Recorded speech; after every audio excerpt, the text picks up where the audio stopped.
had time to obviously absorb the Luke Keary stuff. How's it gone down with the team? Well, it's pretty simple, really. Luke told us last Friday, told the team last Friday. He was very clear about why and what this year meant to him and why he was finishing up. And we congratulated him, and then really enjoyed his piece to camera on his retirement.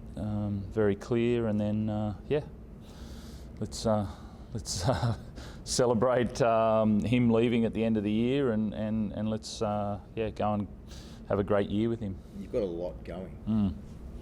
Yeah, I've got a lot going.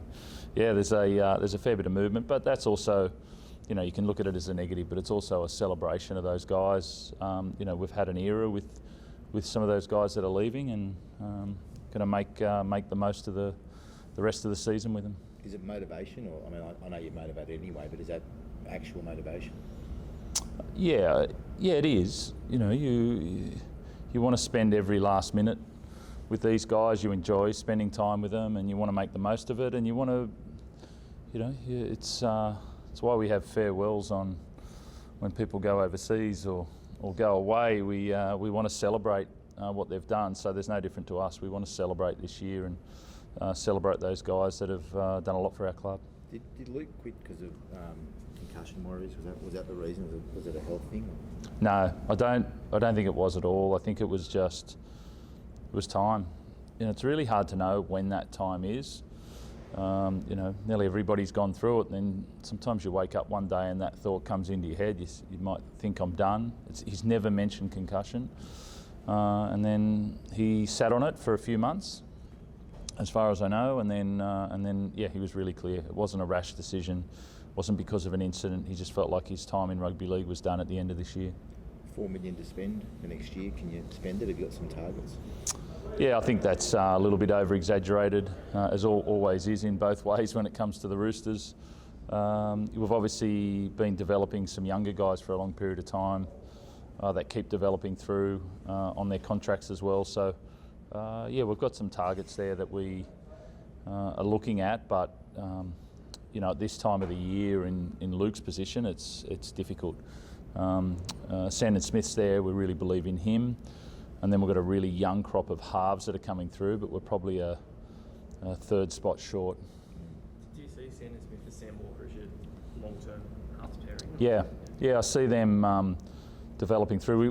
We invested. We've got 3 young halves there that played in the SG ball. A couple of really good ones in the mats. I feel like we're in a really good succession sort of plan when it comes to the halves, but they are 18, and these guys are 21.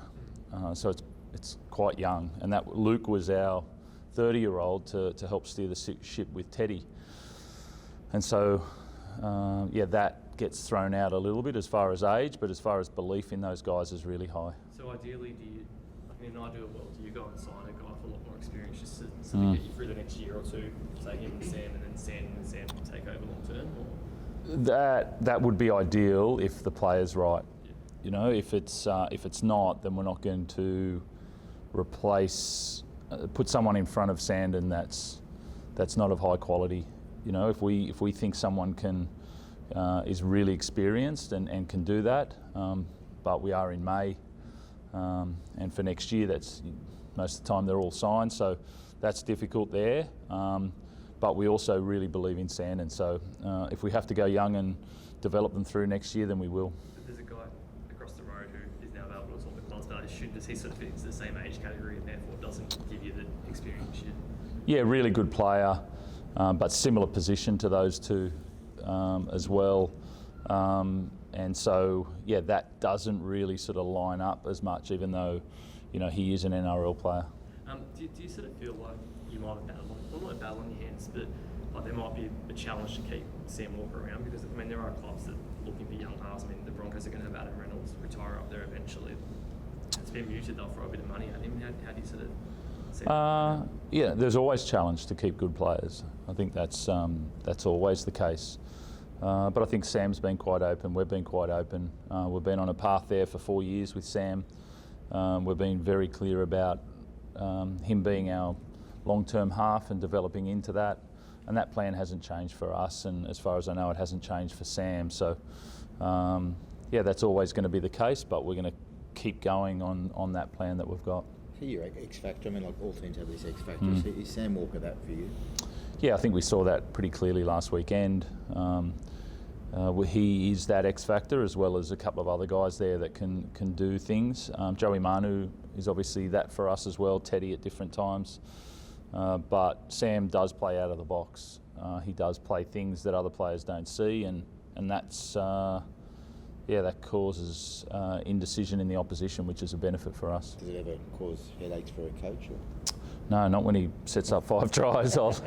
No headaches there. So you let him go. You say you play what you see. Definitely. I don't think we've ever restricted his vision when it comes to those moments. Our continued development's always been on defence, on sort of the management of the team as a halfback, but when it comes to those moments about what are you seeing and where do you go, then that's up to him. When you hear about comparisons between him and Alan Lango, do you think that's a fair comparison, or is it he gets talked about in that area? Yeah, I think as far as everyone likes to put a tag on a player with a former player so we can get a bit of a reference point. Ipswich boys, a short kicking game is visionary as much as anybody in the game.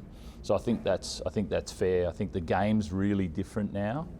But as far as the innate skills that both of them had, I think that's fair. Probably talk about X factor players, and Joey Marnie being one you lose. Yep. There's two pretty handy centres at Brisbane. You play against tomorrow night. Obviously, you guys believe had a crack at so at least interested in Selwyn a couple of years ago. Is that correct? Is it something you look at again? Yeah, obviously. The quality that he is. I don't think those. You as soon as he came onto the scene, you could see what a quality player he was and will be.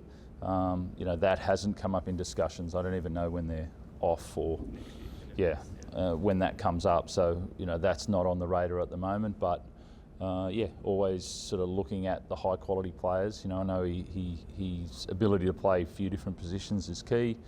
But we're also on a path there with some of our young centres. Talking about going back to Sandon. Yep. I think you named him in the reserves this week. How close is he to being back into the starting side, and also how important is it for him to just get as many minutes as possible this year? Yeah, so he's really close. I think he'll be 18th man this weekend. That's the spot that I'd sort of like to develop him. I won't play him reserve grade, I don't think, there. He's had a lot of contact this week, but he was in a brace for a month. So, it's about clocking up time, both in our position, in the 14 position that he's played a lot, but also in the halves. I think his last game was against South. He played at 5'8" there. Whether it's in first grade or reserve grade, I still want him to play a fair bit of half as well. You mentioned those guys and the era you've sort of had with these guys leaving. Does it feel like the last dance a bit now for you? No, I think that the continual belief in what's possible. I feel like there's some guys here that you know that guys are finishing, so you want to finish well with a lot of senior guys, but that doesn't mean the progression of our team and our club and that stops. There's a new generation coming through.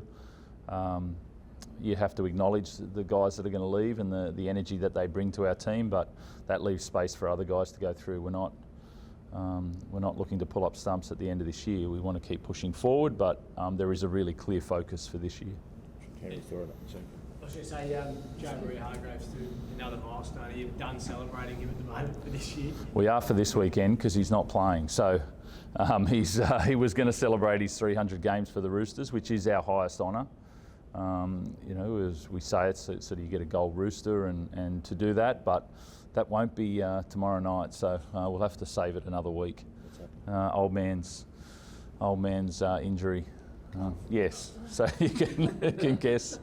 Those lots of things are big on Jared, but not those calves. How is it just a minor thing? Or? Yeah, it's really minor, but not good enough to play. Going back to Sandon, is like with him and Luke this year, is it about balancing to make sure that Luke gets enough games at 6 to finish out his year, but also putting Sandon there enough to make sure he gets miles? Or? No, it's not. You don't. We are not planning anywhere past tomorrow night, and therefore week on week. So there's no development phase this year. It's best players will play. Really present focus sort of for each game, and so he'll get his development naturally. There's some unfortunate news across the road with Jason going, but Yep. there's now talk that old Wayne might rock back into town. Is that good for the rivalry or good for the game? It's always good for the game to have Wayne coaching, you know, the legend that he is, and you know, yeah, I think it sounds like it's already been done, doesn't it? Yeah, it's you know, if Wayne says it's done, it's done. So I think that's how it works. Do you know something? Have you got a scoop for us? No, I think they've rolled out the red carpet and said, please say yes. So I think if that's the case, then if Wayne wants it, then it was a great rivalry a few years ago. You know, he's the best coach that's ever been. So you know, it's a pretty clear choice of his if he wants it. Obviously, last time you guys played the Broncos in Vegas, there was a lot coming out of the Yeah. game, and you know, after the game as well. Are you confident that like emotions won't boil over and be carried into tomorrow night's game? Like, do you need to talk to the guys to control emotions? No, not from our point of view. You know, I think you know, the club, but also Spencer's done his penance on that. You know, and you know, obviously he's not playing tomorrow night, and you know, there won't be any of that emotion from us. We're going to play footy. Did you expect the Broncos to come out with added emotion after? I have no idea. Okay, that's their choice, you know, but we're there to play footy, and we're looking forward to that. No, the Tupou, they good? Any more selection changes we don't know about? Possibly, yeah. We've got last session now, and yeah, we've got a couple of guys there that are sort of racing the clock there. So I know Jared's out, but the others will be this morning. I know you never give us names, but do you want to change and give us names today on who's racing the clock? I just gave you Jared. That's a big yeah offering from me. So let's leave it there step by step.